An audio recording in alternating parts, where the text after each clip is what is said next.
Hello hi everyone welcome back to our new session. അപ്പോൾ വീണ്ടും ഞാൻ തന്നെ വന്നിരിക്കുകയാണ്. അപ്പോൾ നമ്മൾ ഇന്ന് ഡിസ്കസ് ചെയ്യാൻ പോകുന്ന പോർഷൻ വെച്ചാൽ ഇന്ത്യൻ കോൺട്രാക്ട് ആക്ടിലെ തന്നെ യൂണിറ്റ് 7 ആണ്. അപ്പോൾ യൂണിറ്റ് 7 ഏതെന്ന് ഓർക്കുന്നുണ്ടോ? അത് വരുന്നത് contract of indemnity and guarantee എന്ന് പറയുന്ന ഒരു യൂണിറ്റിലെ ഒരു നല്ല ഇൻട്രസ്റ്റിംഗ് ക്വസ്റ്റ്യൻ ആണ്. ഓക്കെ, അപ്പോൾ ഇന്ന് ഡിസ്കസ് ചെയ്യാൻ പോകുന്നത് കോൺട്രാക്ട് ഓഫ്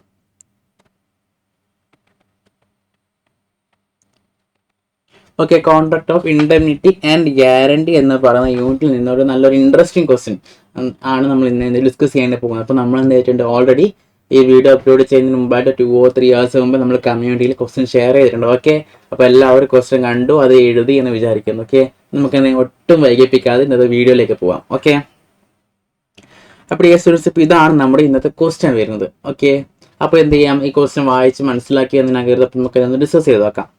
ഞാൻ വിചാരിച്ചതുപോലെയാണ് നിങ്ങൾ വിചാരിച്ചത്, അതായത് എൻ്റെ മൈൻഡ് അതുപോലെ നിങ്ങളെ മൈൻഡ് വന്നത് നമുക്ക് നോക്കണ്ടേ? ഓക്കെ, അപ്പം നോക്കാം.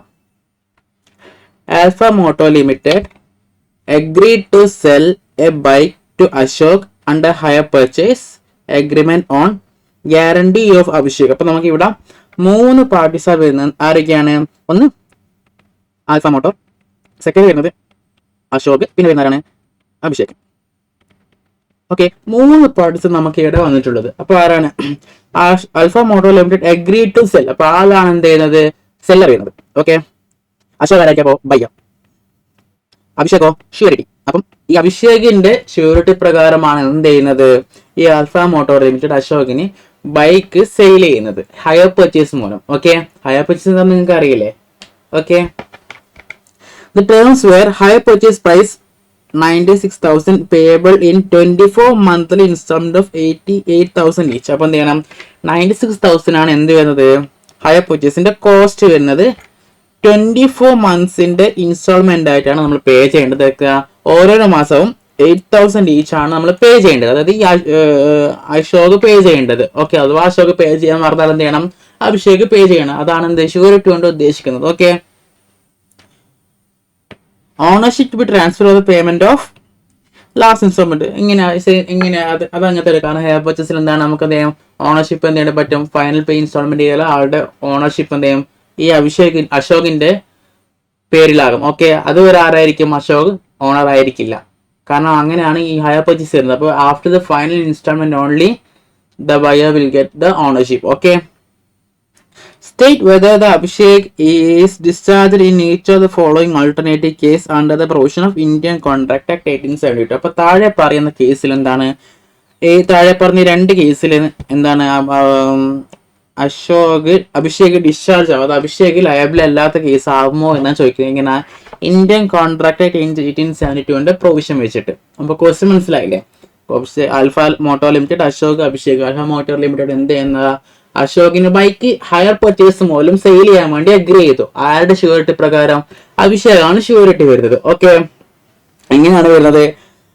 96,000 ആണ് എന്ത് വരുന്നത്? എമൗണ്ട് വരുന്നത്. ഇതെങ്ങനെ? പെർ മന്ത് 96,000 വരുന്നത് എങ്ങനെയാണ്? 24 ഇൻസ്റ്റാൾമെന്റ് ആയിട്ടാണ് വരുന്നത്. ഓക്കെ, പെർ മന്ത് 8,000 പേ ചെയ്യണം. ഓക്കെ, ഇങ്ങനെയാണ് വരുന്നത് അല്ലേ? അപ്പോൾ താഴെ 2 സിനാരിയോ എങ്ങനെ നമുക്ക് നോക്കാം. Ashok paid 12 installment but failed to pay next 2 installment. അപ്പോൾ എന്ത് ചെയ്തു? അശോക് എന്ത് ചെയ്തിട്ടില്ല? 12, അതായത് ഒരു വർഷത്തേക്കുള്ള ഇൻസ്റ്റാൾമെന്റ് ആൾ അടച്ചു. അതിനുശേഷമുള്ള 13, 14ാമത്തെ ഇൻസ്റ്റാൾമെന്റ് ചെയ്തിട്ടുള്ള ആള് പേ ചെയ്തിട്ടില്ല. Okay, Alpha Moto Limited sued Abhishek for payment of areas and Abhishek paid these 2 installment, that is 13, 10, 14. സ്വാഭാവികമാണ്. കാരണം ആളുടെ അഭിഷേകിന്റെ ഷ്യൂരിറ്റി പ്രകാരമാണല്ലോ എന്ത് ചെയ്തത്? ഈ ആൽഫ മോട്ടോ ലിമിറ്റഡ് ബൈക്ക് എന്ത് ചെയ്തത്? അശോകന് കൊടുത്തത്. അപ്പൊ എന്ത് ചെയ്തു? 13, 14 മാസത്തിലെ ഇൻസ്റ്റാൾമെന്റ് പേ ചെയ്യാതായാലും എന്ത് ചെയ്തു? ആൽഫ മോട്ടോ ലിമിറ്റഡ് അഭിഷേകിനെതിരെ കേസ് കേസ് കൊടുത്തു. ഓക്കെ, എന്ത് വേണ്ടത്? ഈ പേയ്മെന്റ് ഓഫ് ദീസ് 2 ഇൻസ്റ്റാൾമെന്റ്, അതായത് 13, 14 മാസത്തെ ഇൻസ്റ്റാൾമെന്റ് പേ ചെയ്യാൻ വേണ്ടി അഭിഷേകിനെതിരെ കേസ് കൊടുത്തു. Okay, Abhishek then gave a notice to എന്നത് മാത്രമല്ല, അഭിഷേക് എന്ത് ചെയ്തു? ഈ 2 ഇൻസ്റ്റാൾമെന്റ് പേയും ചെയ്തിട്ടുണ്ട്. 13, 14 മാസത്തെ ഇൻസ്റ്റാൾമെന്റ് പേയും ചെയ്തിട്ടുണ്ട്. Okay, Abhishek then gave notice to Alpha Motor Limited to revoke his guarantee for the remaining months. അപ്പം എന്ത് ചെയ്തു? ഈ 2 മാസം അഭിഷേക് പേ ചെയ്തു. ഇപ്പൊ മനസ്സിലായി, അഭിഷേക് മനസ്സിലായി ഇത് ഇങ്ങനെ പോയാൽ ശരിയാവില്ല, മിക്കവാറും അശോക് എന്നെ പറ്റിക്കുന്നത്, എന്റെ പോക്കറ്റിൽ നിന്നായിരിക്കും പൈസ പോവാന്ന് അഭിഷേക് ചെറിയൊരു തോട്ട് വന്നു. അതുകൊണ്ട് തന്നെ എന്ത് ചെയ്തു, അഭിഷേക് ആളുടെ അൽഫ മോട്ടോ ലിമിറ്റഡിനെതിരെ ഒരു നോട്ടീസ് കൊടുത്തു. എന്ത്, ഇനി അങ്ങോട്ട് ഞാൻ ഷ്യൂരിറ്റി ആയിട്ട് പ്രവർത്തിക്കില്ല, ഓക്കെ, ഞാൻ എന്നെ പൈസ തരത്തില്ല, കഴിഞ്ഞ 2 ദിവസം ഞാനാണ് തന്നത്, അതുകൊണ്ട് ഇനി ഞാൻ തരത്തില്ല എന്ന് ഒരു പറഞ്ഞു. ഇതാണ് first case. If after 15 months എന്ത് ചെയ്യുന്നു, 13-14 മാസത്തെ പേയ്മെന്റ് ചെയ്തവർ എന്ത് ചെയ്തു, 15ാം മാസം ആയ ഇയാൾ എന്ത് ചെയ്തു, Abhishek died due to COVID-19. 2021 നടന്നതെന്ന് തോന്നുന്നു, കാരണം ആ ടൈമാണല്ലോ കോവിഡ് നല്ലോണം വരുന്നത് അല്ലേ. അപ്പോൾ ഈ സെക്കൻഡ് സിനാരിയോയിൽ അഭിഷേക് എന്ത് ചെയ്യുന്ന ആള് മരണപ്പെടുന്നു പോകുന്നത്, എങ്ങനെ COVID-19 വെച്ചിട്ട് എന്ത് ചെയ്യുന്ന ആള് മരണപ്പെട്ടു പോകുന്ന. അപ്പൊ ഇതാണ് 2 സിനാരിയോ വരുന്നത്. അപ്പൊ ഞാൻ പറയേണ്ടത് ഇത് എത്ര മാർക്കിനാണ് വരുന്നതെന്ന് നോക്കാം. ഇത് 4 മാർക്സിനാണ് വരുന്നത്. അപ്പൊ എന്തായിരിക്കും, മിക്കവാറും 2+2 ഈ ഒരു പാറ്റേണിലായിരിക്കും നമുക്ക് എന്ത് ചെയ്യാം, നമ്മൾ ആൻസർ ചെയ്യേണ്ടി വരിക. ഓക്കെ, ഇപ്പൊ നമുക്ക് എന്ത് ചെയ്യാം, ഇവിടെ 2 സിനാരിയോ ഉണ്ട്. അപ്പൊ ഒന്ന് എന്ത് ചെയ്യുന്ന ആൾ നോട്ടീസ് കൊടുക്കുന്ന കേസ്, ഒന്നെന്താണ് ആള് മരണപ്പെട്ട ഷ്യൂരിറ്റി മരണപ്പെടുന്ന കേസ്. രണ്ട് പ്രൊവിഷനാണ്. ഇത് ഏത് ഏരിയ ആയിട്ട് ബന്ധപ്പെട്ടാണ് ഇത് വരുന്നത്? കോൺട്രാക്ട് ഓഫ് ഗ്യാരണ്ടി ആയിട്ട് കണക്റ്റഡ് ആയിട്ടുള്ളതാണ് വരുന്നത്. ഓക്കെ, കോൺട്രാക്ട് ഓഫ് ഗ്യാരണ്ടിന്റെ പ്രൊവിഷൻ നമ്മൾ ഓൾറെഡി പഠിച്ചതല്ലേ. ഓക്കെ, എങ്ങനെയാണ് ഗ്യാരണ്ടി ഷ്യൂരിറ്റി ആയിരിക്കണം, അതായത് ബയർ പേ ചെയ്തിട്ടില്ലെങ്കിൽ എന്താണ് ഷ്യൂരിറ്റി പേ ചെയ്യണം, അങ്ങനത്തെ കേസൊക്കെ നമ്മൾ പഠിച്ചതല്ലേ. അപ്പൊ നമുക്ക് ഇവിടെ ഫസ്റ്റ് കേസ് എന്താ വരുന്നത്, ആള് അടച്ചിട്ട് ആൾ നോട്ടീസ് കൊടുക്കുന്ന കേസ്, അതായത് ഞാൻ ഷ്യൂരിറ്റി പ്രവർത്തിക്കുക എന്ന് പറയുന്ന കേസും. 2ാമത്തെ കേസ് എന്താണ്, ആള് മരണപ്പെട്ടു പോകുന്ന കേസും. അപ്പൊ ഇതിന്റെ ആൻസർ എങ്ങനെ വരും നമുക്ക് നോക്കാം. ഓക്കെ, എസ്പെർ ഞാൻ സാധാരണ എഴുതുന്ന പോലെ എന്ത് ചെയ്യുന്ന ഹെഡിങ്ങിന്റെ മാർജിനായിട്ട് സെൻട്രലായിട്ട് എഴുതും. ആൻസർ ടു ക്വസ്റ്റ്യൻ നമ്പർ എഴുതി എന്ത് ചെയ്യുന്ന ഇവിടെ ഓൾറെഡി എന്ത് ചെയ്യുന്ന 2 സബ് ക്വസ്റ്റ്യൻ. അപ്പൊ നമുക്ക് എന്ത് ചെയ്യാം, ഞാൻ പറഞ്ഞിട്ടുണ്ടെന്നാണോ, സബ് ക്വസ്റ്റ്യൻ ആണെങ്കിൽ നമുക്ക് 2 രീതിയിൽ എഴുതാം. ഒന്നെന്താണ്, സബ് ക്വസ്റ്റ്യൻ ഒരു മെയിൻ ക്വസ്റ്റ്യൻ ആണെങ്കിൽ, സോറി, ഒരു ക്വസ്റ്റ്യനും 2 സബ് ക്വസ്റ്റ്യൻ ഉണ്ടെങ്കിൽ നമ്മൾ എങ്ങനെ എഴുതുന്ന പറഞ്ഞിട്ടുണ്ട്. ഫസ്റ്റ് ക്വസ്റ്റ്യൻ ഒരു കമ്പൈൻഡ് ആയിട്ട് പ്രൊവിഷൻ എഴുതിയിട്ട് കൺക്ലൂഷൻ വരുമ്പോൾ എങ്ങനെ എഴുതണം, നമ്പർ 1ന്റെ കൺക്ലൂഷൻ, നമ്പർ 2ന്റെ കൺക്ലൂഷൻ. അല്ലെങ്കിൽ എന്താണ് സെക്കൻഡ് കേസ് എന്ന് വെച്ചാൽ സപ്പോസ് നമ്പർ 1ന്റെ പ്രൊവിഷനും കൺക്ലൂഷൻ, നമ്പർ 2ന്റെ പ്രൊവിഷൻ കൺക്ലൂഷൻ. ഞാൻ നമ്മൾ ചെയ്യേണ്ടത് ആൻസർ എഴുതി നമുക്ക് എന്ത് ചെയ്യാം, ഞാൻ ഇത് ഫോളോ ചെയ്യാൻ ഈ ഒരു മെത്തേഡാണ്. ഒരു കമ്പൈൻഡ് പ്രൊവിഷൻ പ്ലസ് കൺക്ലൂഷനും അതിന്റെ നമ്പർ 1 നമ്പർ 2ന്റെ കൺക്ലൂഷൻ എഴുതാൻ വേണ്ടി പോകുന്നത്. കാരണം ഇവിടെ നമ്മൾ ചോദിക്കുന്നത് 4 മാർക്ക് ക്വസ്റ്റൻ. അപ്പോൾ കമ്പൈൻഡ് പ്രൊവിഷൻ എഴുതിയിട്ട് അതിനനുസരിച്ച് കൺക്ലൂഷൻ എഴുതുന്ന കാലത്ത് കുറച്ചും കൂടി എഫക്റ്റീവ് ആയിരിക്കും. Okay, back to answer. ഇങ്ങനെ എഴുതാം, answer to question number 1. Okay, ഇവിടെ ക്വസ്റ്റൻ 1 സപ്പോസ് ഒന്നുമില്ലല്ലോ, ഇല്ല. ഓക്കെ, അപ്പോൾ ഞാൻ കമ്പൈൻഡ് പ്രൊവിഷൻ എഴുതാൻ വേണ്ടി പോകുന്നു. ഓക്കെ, ഹെഡിങ് കൊടുത്തു provision. Okay, as per the provision of Indian Contract Act 1872, the continuing guarantee may be revoked at any time by the surety by giving a notice to the creditors.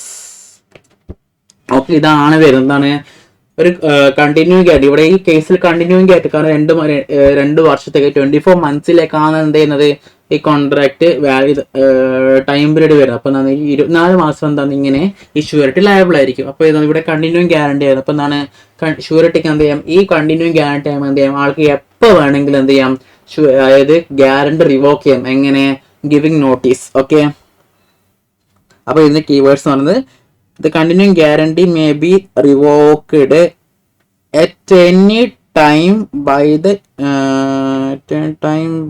The surety by giving a notice to the creditors. Okay, ഇതാണ് വരുന്നത്. Okay, അടുത്ത് എങ്ങനെ എഴുതാം, അപ്പൊ എന്താണ് guarantee revoke ചെയ്തു. Okay, അതിന് അടുത്ത scene once the guarantee is revoked. അപ്പൊ റിവോക്ക് ചെയ്ത് കഴിഞ്ഞാൽ പിന്നെ ആ ഷ്യൂരിറ്റി ലയബിൾ ആവുമോ?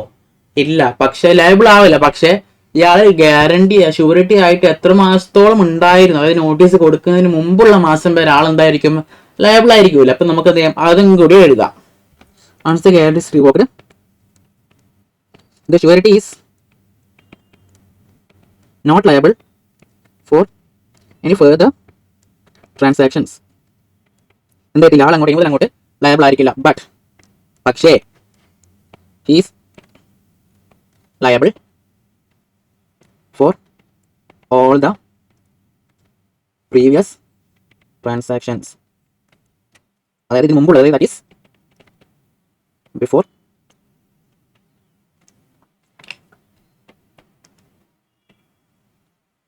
Revocation of guarantee. അതായത് ഗ്യാരണ്ടി റിവോക്ക് ചെയ്യുന്നതിന് മുമ്പ് വരെ എന്തായിരിക്കും, ആള് ലയബിൾ ആയിരിക്കും. പക്ഷെ റിവോക്ക് ചെയ്ത് കഴിഞ്ഞാൽ അതിന് മുതൽ അങ്ങോട്ട് എന്തായാലും ആള് ലയബിൾ ആയിരിക്കില്ല. The surety is not liable for any further transactions, but he is liable for all previous transactions, that is before revocation of guarantee. Okay, ഇതാണ് നമ്മുടെ കീവേഡ്സ്. അപ്പോൾ ഇത് നമ്മുടെ നോർമൽ കേസ് ആണ്. ഓക്കെ, ഇനി സ്പെസിഫിക് ഗ്യാരണ്ടി ആണ്. ഇത് സ്പെസിഫൈഡ് ഗ്യാരണ്ടി ആക്കി എന്തായിരിക്കും അതിന്റെ ക്വസ്റ്റ്യൻ വരിക? നോർമൽ ഗ്യാരണ്ടി ആണെങ്കിൽ നോർമൽ കേസ് ആണെങ്കിൽ സ്പെസിഫിക് ഗ്യാരണ്ടി ആക്കി എന്തായിരിക്കും വരിക? അത് നമുക്ക് എഴുതിക്കാം. Okay, sorry, specific guarantee can be revoked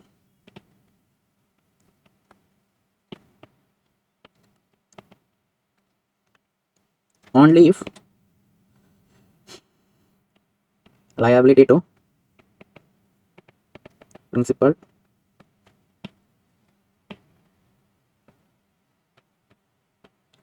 debt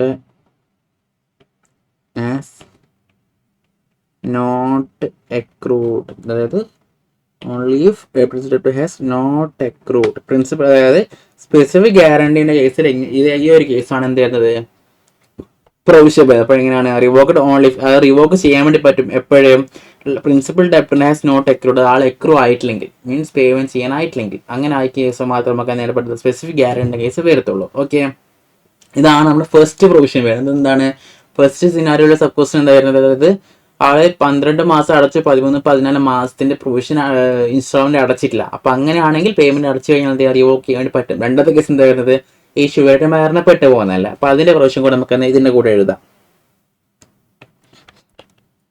if as per provision തന്നെ, ആസ് പെർ അത് വേണ്ട, നമ്മളോട് എഴുതിയല്ലേ. If the surety has died during the period, it will still be treated as revocation.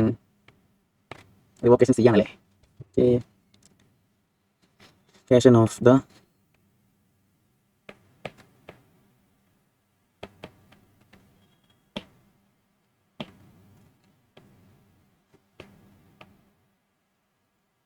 അപ്പോൾ ഷുവറിറ്റി മരണപ്പെട്ട് പോയാൽ, കോൺട്രാക്ടിന്റെ പീരീഡിൽ ഷുവറിറ്റി മരണപ്പെട്ട് പോയാൽ അതെന്താണ്, it will still be treated as revocation. അപ്പോൾ ഇനി അങ്ങോട്ട് ആൾ മരണപ്പെടും, അങ്ങോട്ട് ആളുടെ ഷുവറിറ്റി അവൈലബിൾ അല്ലല്ലോ. അപ്പോൾ അതുകൊണ്ട് തന്നെ മരണപ്പെട്ട് പോയാൽ എന്താണ്, അത് റിവോക്കേഷൻ, ഷുവറിറ്റി റിവോക്ക് ചെയ്തത് പോലെയാണ് എന്ത് ചെയ്യുക, ട്രീറ്റ്. അതായത് ഫസ്റ്റ് സിനാരിയോ പോലെ തന്നെയാണ് സെക്കൻഡ് സിനാരിയോവും വരാം. മീൻസ് പ്രൊവിഷൻ ഏതാണ് സെയിം തന്നെയായിരിക്കും. Okay,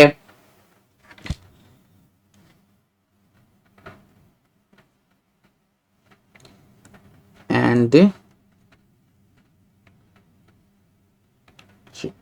surety can be held liable for future transactions. അപ്പം എന്ത് ചെയ്യില്ല, ആള് മരണപ്പെട്ട് പോയാൽ തന്നെ എന്ത് ചെയ്യാം, എന്നെ അങ്ങോട്ട് പോയിട്ട് എന്ത് ചെയ്യാൻ പറ്റില്ല, ലയബിൾ ആയിരിക്കില്ലല്ലോ. പക്ഷെ എന്തായിരിക്കും, ഇതിന് മുമ്പ് ആൾ മരണപ്പെടുന്നതിന് മുമ്പ് ഉള്ള ട്രാൻസാക്ഷൻ എന്ത് ചെയ്യും, ആള് ലയബിൾ ആയിരിക്കും. അതുകൊണ്ട് നമുക്ക് എന്ത് ചെയ്യാം, അത് എഴുതി, അതും കൂടി എഴുതാം. But sureties assets or estates remains liable for the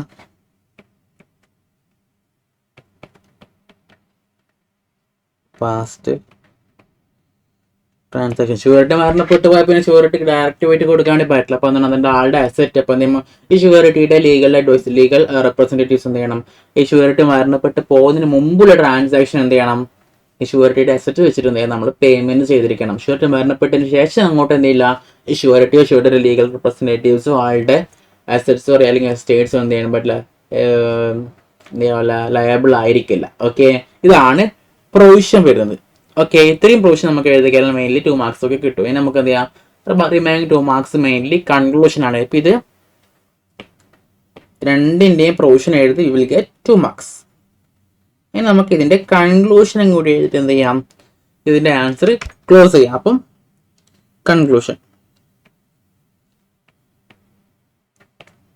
ഞാൻ എപ്പോഴും പറഞ്ഞിട്ട് സബ് ക്വസ്റ്റ്യൻ നമ്പർ ഉണ്ടെങ്കിൽ അത് സബ് ക്വസ്റ്റ്യൻ നമ്പർ ഇട്ടിട്ട് വേണം എന്ത് ചെയ്യാൻ നമ്മളെ ആൻസർ ഇടാൻ, അല്ലെങ്കിൽ ദയവിൽ മാർക്സ് ലൂസ് ചെയ്യാൻ ചാൻസ് ഉണ്ട്. കാരണം ക്വസ്റ്റ്യൻ ഉണ്ടെങ്കിൽ അത് we have to treat it as separate question ആയിട്ട് വേണം നമ്മൾ എന്ത് ചെയ്യാൻ ആൻസർ ചെയ്യാൻ വേണ്ടി. ഓക്കെ,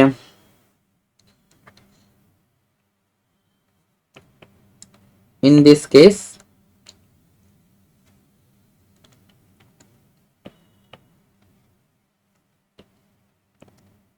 ഈ ഫസ്റ്റ് കേസിൽ എന്താണ് ഷുവറിറ്റി, അതായത് 13-14 മാസത്തിന്റെ, അതായത് ആഫ്റ്റർ 12 മന്ത്സ് 2 മാസം ഇൻസ്റ്റാൾമെന്റ് പേയ്മെന്റ് ചെയ്തിട്ട് പിന്നെ റിവോക്ക് ചെയ്യുന്നത്. അപ്പോൾ അതുകൊണ്ട് നമുക്ക് എഴുതി കളയാം. In this case Ashok failed to pay installment of 12th and 13th month, and Abhishek ആരാണ്, surety paid for the same. After that she sent a notice to ആർക്കാണ്, അശോക്. ഇവിടെ ബയർ ചെയ്യുന്നത് അറിയണം, അശോക് അല്ലേ, സോറി ആൽഫ മോട്ടോർ ലിമിറ്റഡ് അല്ലേ, notice to Alpha Motor Limited regarding the revocation of guarantee. ഇതാണ് first case. എന്താണ്, അശോക് 13-14 മാസത്തിന്റെ ഇൻഷുറൻസ് പേ ചെയ്യാൻ മറന്ന് ഫെയിൽ ആൾ ചെയ്തിട്ടില്ല. പക്ഷെ അതിന് ശേഷം അഭിഷേക് പേ ചെയ്തത് ഈ 13-14 മാസത്തിന് ഇൻഷുറൻസ് പേ ചെയ്തതിന് ശേഷം ആൾ എന്ത് ചെയ്യുന്ന ആൽഫ മോട്ടോർ ലിമിറ്റഡിന് നോട്ടീസ് അയച്ചു. എന്തേലും അങ്ങോട്ട് ഞാൻ എന്ത് ചെയ്യില്ല, റിവോക്കേഷൻ ഞാൻ അങ്ങോട്ട് പേ ചെയ്യില്ല. അപ്പം എന്താണ്, hence Abhishek is not liable for the further transactions that occurred after revocation of guarantee. അപ്പം ഇതിൽ ആൾ ലയബിൾ ആയിരിക്കില്ല, കാരണം റിവോക്കേഷൻ ചെയ്തതിന് ലയബിൾ ആണല്ലോ. however he will be liable for previous transactions which he had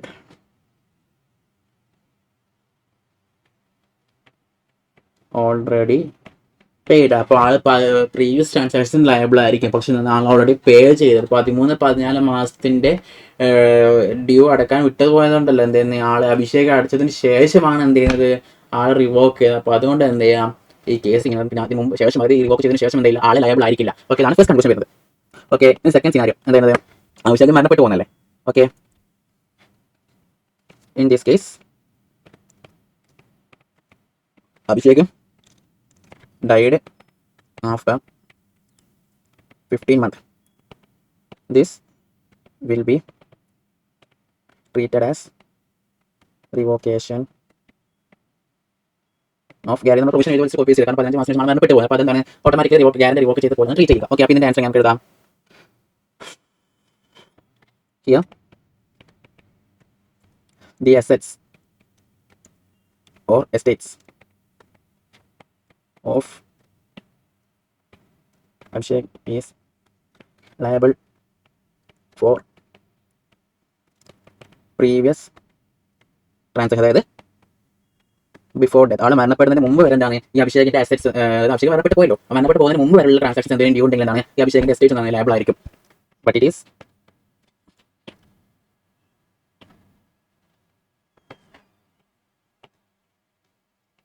not the case for after death. മരണപ്പെട്ട് കഴിഞ്ഞാൽ എന്തില്ല, പിന്നെ അങ്ങോട്ട് ഈ ഷ്യൂരിറ്റീൻ്റെ അസറ്റ്സ് ലേബിൾ ആയിരിക്കില്ല. അപ്പോൾ ഇതാണ് നമ്മുടെ ആൻസേഴ്സ്. കൺക്ലൂഷൻ അപ്പോൾ ഇതും കൂടി എഴുതിക്കാൻ നമുക്ക് എന്തായി, കൺക്ലൂഷന് 2 മാർക്സ്. ഓക്കെ, അപ്പോൾ 2 + 2 4 മാർക്സ്. ഇങ്ങനെയാണ് നമ്മുടെ ഇന്നത്തെ സെഷൻ്റെ ആൻസർ വരുന്നത്. അപ്പോൾ okay, I hope you all get understand. അപ്പോൾ ഇതിൻ്റെ ആൻസർ നമുക്ക് എന്ത് ചെയ്യാം, അണ്ടർലൈൻ കുറിച്ച്. കാരണം കൺക്ലൂഷൻ നമ്മൾ അണ്ടർലൈൻ ചെയ്താൽ, നമുക്ക് കീവേഡ്സ് അണ്ടർലൈൻ ചെയ്താൽ നമുക്ക് എന്ത് ചെയ്യാൻ പറ്റത്തുള്ളൂ, മാർക്ക് കിട്ടത്തുള്ളൂ. Okay, Abhishek is not liable for further transactions that occurred after revocation of guarantee. However, he will be liable for previous transfer which he had already paid. ഇതാണ് നമ്മുടെ ഫസ്റ്റ് കൺക്ലൂഷൻ്റെ ആൻസർ ചെയ്യുന്നത്. എന്താണ് സെക്കൻഡ്,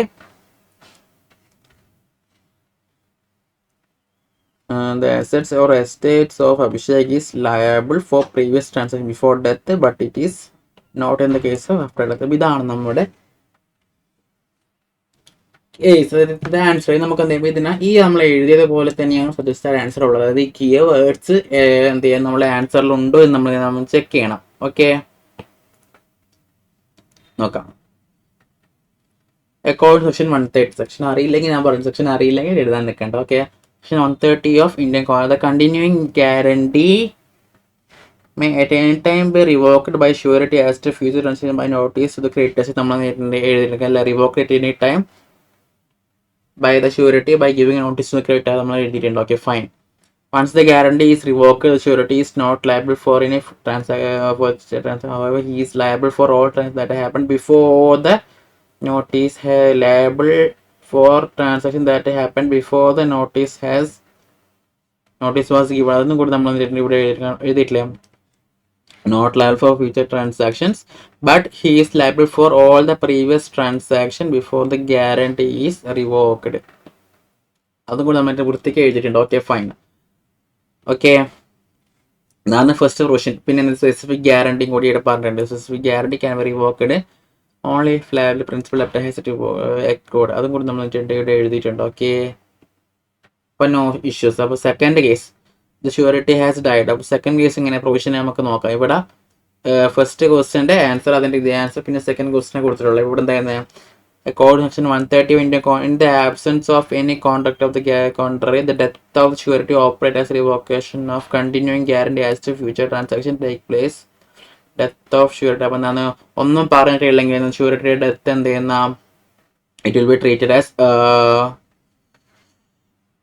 അത് നമ്മൾ മാർക്ക് ചെയ്തിട്ടില്ല, it will be still be treated as revocation of the continuing guarantee and surety can't be held liable for future. അതായത് നമ്മൾ എന്ത് ചെയ്തിട്ടുണ്ട്, അതും കൂടി നമ്മൾ ആൻസർ ആക്കി എഴുതിയിട്ടുണ്ട്. But surety estates liable remain for past transaction. എന്ത് ചെയ്യുന്നത്, അതും കൂടി നമ്മൾ വൃത്തിക്ക് എഴുതിയിട്ടുണ്ട്. കാരണം ഷ്യൂരിറ്റി മരണപ്പെട്ട് പോയില്ലെങ്കിൽ എന്ത് ചെയ്യില്ല, ആളുടെ എസ്റ്റേറ്റ് ഓർ അസറ്റ് ആയിരിക്കും പ്രീവിയസ്, അതായത് ഈ ആൾ മരണപ്പെടുന്നതിന് മുമ്പ് വരെയുള്ള കേസ് വരെ എന്തായിരിക്കും, ആൾ ലയബിൾ ആയിരിക്കും. അതും കൂടി നമ്മൾ ഇവിടെ എഴുതിയിട്ടുണ്ട്. Okay, surety estate remain liable for past transactions. അപ്പോൾ ഈ രണ്ട് പ്രൊവിഷൻ നമ്മൾ ക്ലിയർലി എഴുതിയിട്ടുണ്ട്. അപ്പോൾ എന്താണ് നമ്മുടെ ആൻസർ കീ കറക്റ്റ് ആണ്. ഇതാണ് നമ്മുടെ കേസ് വരുന്നത്. ഇതിൻ്റെ കൺക്ലൂഷൻ എങ്ങനെ വരും നോക്കണ്ടേ. In the given case, Ashok paid 12 months installment but failed to pay next 2 installments. Abhishek paid the 13 and 14 installment, but then he revoked guarantee for remaining months. ഇത് നമ്മുടെ ആ ഒരു അനാലിസിസ് ക്ലിയർലി കൊടുത്തു. ഓക്കെ, അനാലിസിസ് എഴുതി നമുക്ക് just ഷോർട്ടായിട്ട് എഴുതിയാൽ മതി. കാരണം 2 മാർക്സ് ക്വസ്റ്റ്യനല്ല, പ്രൊവിഷൻ പ്ലസ് കൺക്ലൂഷൻ ആണ് മെയിൻലി ഡിപ്പെൻഡ് ആണ്. ഇത് ചെറിയൊരു ഷോർട്ടായിട്ട് കൊടുത്തേ ഉള്ളൂ. അപ്പോൾ അതും കൂടി എഴുതി നമുക്ക് ബെനിഫിറ്റ് ആയിരിക്കും. Thus, Abhishek is not liable for installment that was made after the notice, but he is liable for installment made before the notice which he had already paid. ഇതാണ് നമ്മുടെ ആൻസർ വരുന്നത്. Okay, which he had paid 13 and 14 installment. അപ്പം Abhishek future transactions liable ആയിരിക്കില്ല, പക്ഷേ past transaction, അതായത് ഈ guarantee revoke ചെയ്യുന്നതിന് മുമ്പ് വരെയുള്ള ട്രാൻസാക്ഷൻ ആണ് ലയബിൾ ആയിരിക്കും. പക്ഷേ ആൾ എന്തെങ്കിലും ഓൾറെഡി പേ ചെയ്തിട്ടുണ്ട്, അത് നമ്മൾ എഴുതിയിട്ടുണ്ട്. Okay, Abhishek is not liable for further transactions that occurred after transaction of the revocation of guarantee. However, he will be liable for previous transaction which he had already paid. അത് നമ്മൾ വൃത്തിക്ക് എഴുതിയിട്ടുണ്ട്, no issues. അടുത്ത second ക്വസ്റ്റിൻ്റെ answer എങ്ങനെയാണ് എഴുതുന്നത്? സിനാരോ എന്താണ്? The given question, Abhishek died after 15 months. This will operate as a revocation of guarantee as to which transaction likewise after the death of surety. However, നമ്മൾ conclusion analysis എഴുതി. However, the Abhishek estate remain liable for past transactions that is 15 months and before, 15 മാസത്തിന് മുമ്പ് വരെ ഉള്ളത്. Okay, which here already taken place for the death of surety. അപ്പോൾ ആൾ എന്നിട്ട് already pay ചെയ്തിട്ടുണ്ട്. അപ്പോൾ നമ്മുടെ ആൻസർ കീ എന്നാണ് ശരിയാണ്, കൺക്ലൂഷൻ ശരിയാണ്. കൺക്ലൂഷൻ്റെ കീ വേർഡ്സ് ഓൾറെഡി നമ്മളുടെ ആൻസർ കീയിൽ ആൻസർ പേപ്പറിൽ നമ്മൾ എഴുതിയിട്ടുണ്ട്. അപ്പോൾ എന്താണ്, ഒരു ഇഷ്യൂ വരുന്നില്ല. ഇവിടെ എഴുതിയിട്ട് കണ്ടോ? അപ്പോൾ ഇങ്ങനെയാണ് നമ്മുടെ ഇന്നത്തെ ക്വസ്റ്റ്യൻ ആൻസർ ചെയ്യേണ്ടത്. ഇതുപോലെ തന്നെയാണ് നിങ്ങൾ എഴുതിയിരിക്കുന്നത്. അതോ നിങ്ങൾ നേരത്തെ പറഞ്ഞ പോലെ ഈ പ്രൊവിഷൻ, ഈ പാറ്റേൺ ആണ്, അതായത് ഫസ്റ്റിൻ്റെ പ്രീവിയസ് പ്രൊവിഷൻ കൺക്ലൂഷൻ, സെക്കൻഡിൻ്റെ പ്രൊവിഷൻ കൺക്ലൂഷൻ, അങ്ങനെയാണ് വരുന്നത്. അങ്ങനെ എഴുതാലും കുഴപ്പമൊന്നുമില്ല. ബിക്കോസ് ഇത് നമ്മുടെ സജഷൻ അനുസരിച്ച് കണക്ട് ചെയ്യാൻ പറ്റുന്ന രീതിയിലായാൽ മതി നിങ്ങൾ എഴുതേണ്ടത്. അപ്പോൾ ഇതാണ് നമ്മുടെ ഈ സെഷൻ വരുന്നത്. So this is Jasir winding up. Tata, bye bye.